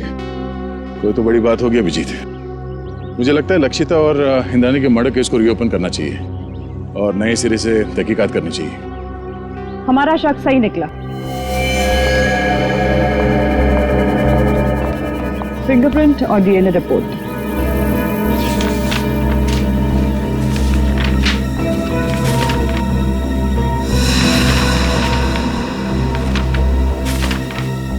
ये क्या? अंगद के कमरे से जो खून, बाल और फिंगरप्रिंट्स मिले थे वो शौनक, विशाल और राहुल से मैच हो गए। कमाल है, शौनक, विशाल और राहुल के खून और फिंगरप्रिंट्स हमें क्राइम सीन पे भी मिले थे, लक्षिता के पनवेल वाले फार्म हाउस पे, जहां पे उनकी लाशें मिली थी हमें। यही बात तो मेरी भी समझ में नहीं आ रही। अगर विशाल, शौनक और राहुल ने उन दोनों औरतों को उनके पनवेल वाले फार्म हाउस में मारा है, तो फिर उनके बाल, खून और फिंगरप्रिंट्स होटल रेड सेंट्रल के किसी स्टाफ रूम में कैसे आ गए? सर, राहुल, विशाल और मैं, हम तीनों हमारे गैर कानूनी सौदे के लिए होटल रेड सेंट्रल जाया करते थे। लेकिन सर, मैं कसम खा के कहता हूँ कि हम तीनों अंगद से कभी नहीं मिले। सर, मुझे तो ये भी नहीं पता कि मेरे उंगलियों के निशान अंगद के कमरे में आए कैसे। अंगद को पहले कभी मिले नहीं थे। रेडी, अंगद का फोटो दिखाओ। अब फोटो को देखकर बताओ, क्या तुमने इस आदमी को पहले कभी देखा है? जानते हो इसे? ये अंगद है, असिस्टेंट मैनेजर था रेड सेंट्रल होटल का। नहीं सर, हो सकता है कि आते जाते देख लिया हो, लेकिन सर मेरी इससे कभी कोई बातचीत नहीं हुई सर। हो सकता है तुम्हारे साथी विशाल और राहुल अंगद को जानते हो? नहीं सर, मैं दावे के साथ कह सकता हूँ कि राहुल और विशाल भी अंगद के लिए अजनबी है। शौनक, इस छोटी सी बोतल में हमें तुम्हारा खून मिला था। मेरा खून? हाँ, ये भी अंगद के होटल के कमरे से मिला था हमें। तुम्हारा ये खून वहां अंगद के कमरे में कैसे आया? मुझे नहीं पता सर। क्या पिछले 8-10 दिन में तुम्हें कोई चोट लगी थी जिसके कारण बहुत ज्यादा खून बहा? नहीं सर, ऐसा तो कुछ भी नहीं हुआ। तो फिर तुम्हारा एक खून इस बोतल में कैसे आया है? सर कुछ दिन पहले मुझे एक एलर्जी अटैक आया था, उसका ब्लड टेस्ट कराने के लिए मैं हॉस्पिटल गया था। तो हो सकता है कि... कौन सा hospital? Sir paradise health care hospital. Paradise health care hospital? हाँ हाँ सर। उस पैथोलॉजिस्ट का नाम पता है तुम्हें जिसने तुम्हारा खून लिया था? सर नाम तो नहीं पता, लेकिन सर वो दिखने में थोड़ी सी सावली थी, बाल उसके घुंघराले थे। सर वो हॉस्पिटल की जूनियर पैथोलॉजिस्ट थी सर। सर मुझे तो लगता है कि शौनक और उसके साथियों ने ही लक्षिता और इंद्रानी का खून किया है और ये सब ड्रामा कर रहा है, नाटक कर रहा है। इसे ले जाओ, जाओ। चलो सर, जब से ये केस रीओपन हुआ है तब से और उलझता जा रहा है। पहले किसी ने मेरी गाड़ी में उस चॉकलेट के पेपर पे होटल रेड सेंटर लिखा और उसी होटल के कमरे से ये अंगद गायब हो गया और उसके कमरे में से इन तीनों के बाल, फिंगरप्रिंट्स और खून मिले। और सर और क्या? सर समझ में नहीं आ रहा कैसे कहूं आपको मेरी बात का यकीन होगा या नहीं। यकीन करूंगा या नहीं? साफ साफ बताओ दया। सर वो डॉक्टर तारिका को डॉक्टर सालुंके के बर्ताव पे कुछ परेशानी है सर। उसे लगता है कि पोस्टमार्टम और फॉरेंसिक जांच के दौरान वो कुछ परेशान से थे और उन्होंने ये सारे टेस्ट जल्दबाजी में किए थे। तुम सालुंके पर शक कर रहे हो दया? सर कुछ बात तो जरूर है। साफ साफ बताओ दया, बताओ बात क्या है? सर मुझे लगता है कि सेहत का तो सिर्फ बहाना है। क्या मतलब? सर मतलब डॉक्टर सालुंके का लैब में ना आने की असली वजह कहीं ये लक्षिता और इंद्रानी के डबल मर्डर केस तो नहीं है? अगर ये बात है दया तो सालुंके से मिलना पड़ेगा।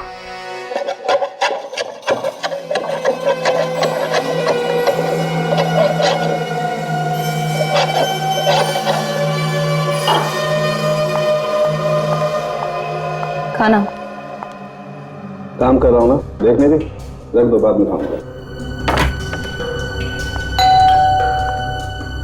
आप रुकिए, मैं देखती हूँ।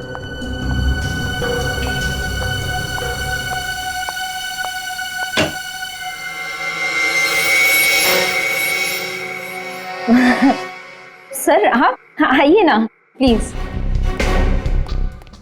अरे प्रद्युमन, दया, अरे आप सब लोग यहाँ? हाँ, तू इतना चौंक क्यों गया हमें देखकर? नहीं मतलब आप सब लोग यहाँ मेरे घर पे इस वक्त किस लिए? हम ये पूछ रहे हैं कि आपकी तबीयत कैसी है। वैसे तो हम यहाँ फोन करके आना चाहते थे, पर आपका फोन कब से स्विच ऑफ आ रहा है। हाँ, वो बैटरी का प्रॉब्लम होगा। सर आपकी तबीयत कैसी है अब? मेरी तबीयत के बारे में छोड़ो, आप लोग ये बताओ कि आप लोग यहाँ पर किस लिए आए? क्यों बस कुछ प्रॉब्लम हुई है? आसाम की प्रॉब्लम तो हुई है। हमारी इन्वेस्टिगेशन और तुम्हारे फोरेंसिक रिपोर्ट में कुछ गलती है। हाँ, गलती? हाँ, हो सकती है, गलती हो सकती है। गलती आपके इन्वेस्टिगेशन में हो सकती है, मेरी रिपोर्ट में कोई गलती नहीं हो सकती। मैं कभी कोई गलती नहीं करता हूं। कहीं आप मेरी 16 साल की काबिलियत पर शक तो नहीं कर रहे हैं? सर प्लीज आप नाराज मत होइए, हमें बस लगा कि आपकी तबीयत खराब थी तो शायद गलती से आपसे कुछ चीजें नजरअंदाज हो गई हो, गलती से। डॉक्टर साहब, हम ये नहीं कह रहे कि आपने जानबूझ के कोई गलती की है, हमें बस इस बात की फिक्र है कि किसी बेगुनाह को सजा ना हो जाए।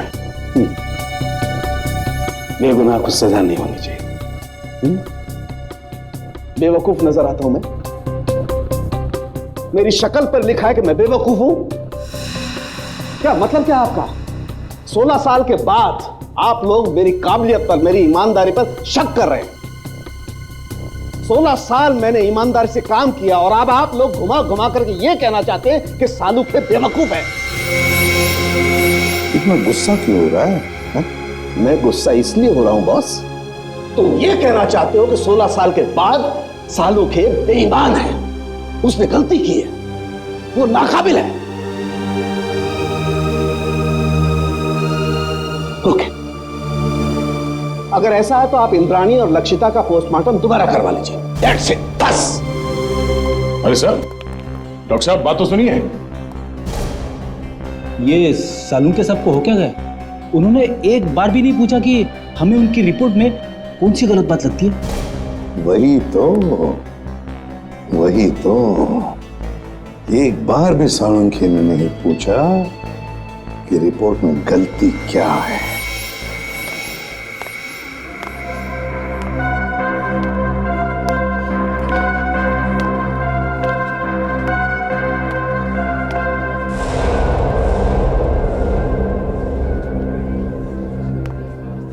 भाई साहब, हाँ? ये स्लिप देखकर बताइए। हाँ, आप इस डोर से अंदर चले जाइए।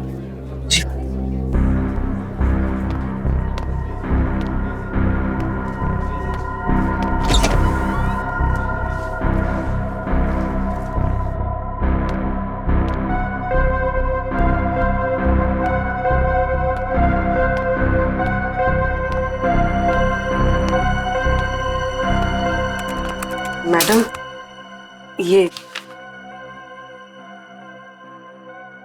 आप उस कुर्सी पे बैठ जाइए। ठीक है।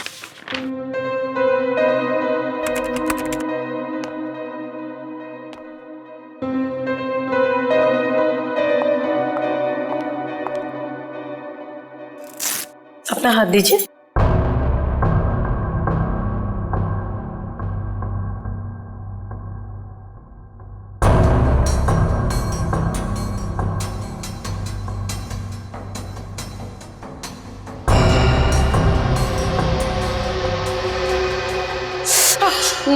मुझे बहुत डर लग रहा है। घबराइए मत, आपको कुछ नहीं होगा। दीजिए।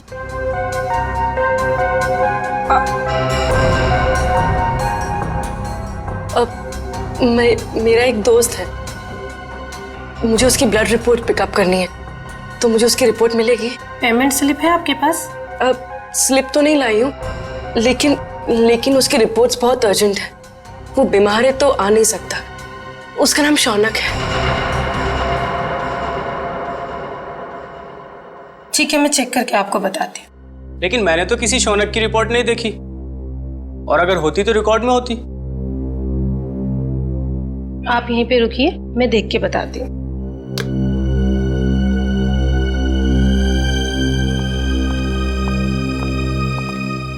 एक्सक्यूज मी, आप एक एक करके आइए। ये मेरे साथ है। आपके साथ है तो आप इन्हें कहिए कि बाहर इंतजार करें। सीआईडी किसी का इंतजार नहीं करती। सीआईडी? शौनक की रिपोर्ट कहाँ है? जल्दी बताओ। मुझे नहीं पता, मैं सच कह रही हूँ, मुझे कुछ भी नहीं पता। क्या किया तुमने शौनक के ब्लड सैंपल के साथ? मैं सच कह रही हूँ, मुझे कुछ नहीं पता इस बारे में। कुछ नहीं पता? कुछ नहीं पता? हाँ? मुझे कुछ नहीं पता सर, मुझे कुछ नहीं पता। मैं सच कह रही हूँ, मुझे कुछ नहीं पता। हमें पता है। ये रहा वो ब्लड सैंपल। जब तुमने शौनक का ब्लड टेस्ट किया ही नहीं तो उसकी रिपोर्ट कहां से बनती? अब बताओ, किसके कहने पे किया है तुमने ये सब? नाम बताओगी या एक और थप्पड़ खाना है? नहीं, अंगद नाम है उसका। अंगद? हाँ, वो मेरे कॉलेज का फ्रेंड है। उसी ने मुझे ये सब करने के लिए कहा था। ये अंगद है कहाँ? मुझे कुछ नहीं पता, मैं सच कह रही हूँ, मुझे कुछ नहीं पता। अंगद ने तुम्हें बताया था कि उसे शौनक का खून किस लिए चाहिए? नहीं, लेकिन मैंने उसे फोन पे बात करते हुए सुना था। वो किसी से कह रहा था कि गाड़ी मोड़ वाली बेकरी के पास ले आओ। मैंने दोस्त समझ के उसका काम कर दिया और बिल्कुल भी सीरियसली नहीं लिया। बाद में मुझे भी शक हुआ कि वो इस खून का कुछ गलत इस्तेमाल करने वाला है। मैं सच कह रही हूँ। अंगद ने शौनक के खून का इस्तेमाल तो किया, लेकिन क्यों? तारिका, राहुल, विशाल और शौनक, ये तीनों खूनी अंगद को जानते तक नहीं थे, फिर भी उनके उंगलियों के निशान उसके होटल के कमरे में मिले। इसका मतलब है फोरेंसिक इन्वेस्टिगेशन में कोई ना कोई गलती हुई है। बस दोबारा पोस्टमार्टम करना पड़ेगा। आप क्या कह रहे हैं एसीपी सर? डॉक्टर सालुंखे ने तो बस गुस्से में दोबारा पोस्टमार्टम के बारे में कहा था, क्योंकि उन्हें लगा कि हम सब उन पर शक कर रहे हैं। तो शक की वजह है हमारे पास तारिका, शक की वजह है। बस पोस्टमार्टम करना पड़ेगा। लेकिन सर, डॉक्टर सालुंखे के बिना मेरा दोबारा पोस्टमार्टम करना सही होगा?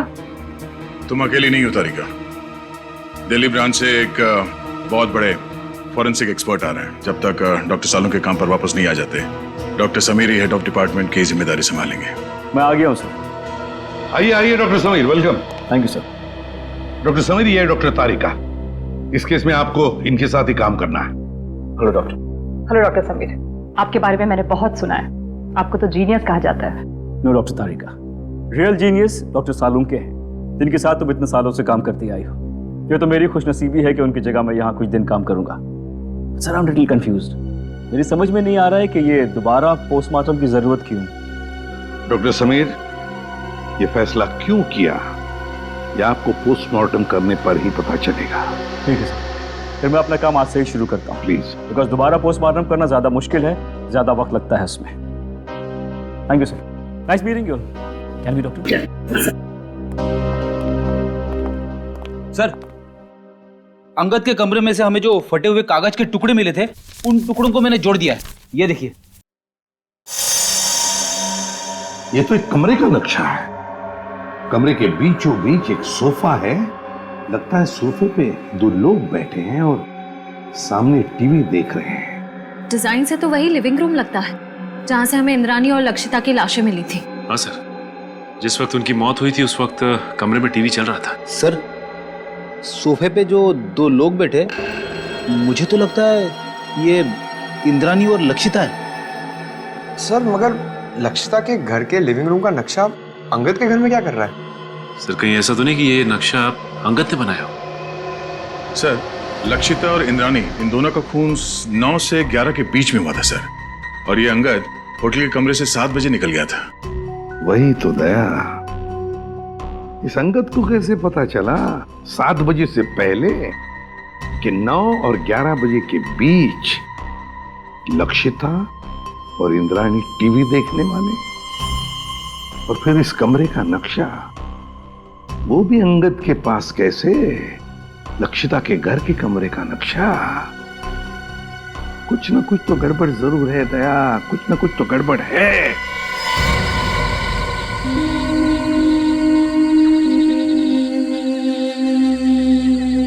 आप लोगों ने पुलिस बीट को फोन किया था? जी हाँ। क्या हुआ यहाँ पे? हम लोग यहाँ से जा रहे थे तो इस कार को इस हालत में देखा तो आपको फोन किया। आगे की सीट में एक आदमी है, शायद मर गया है।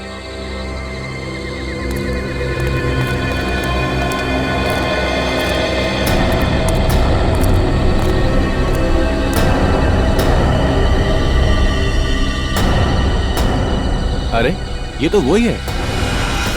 इस तरह के और भी एपिसोड देखने के लिए हमारे चैनल को सब्सक्राइब करें और बेल आइकन दबाना ना भूलें।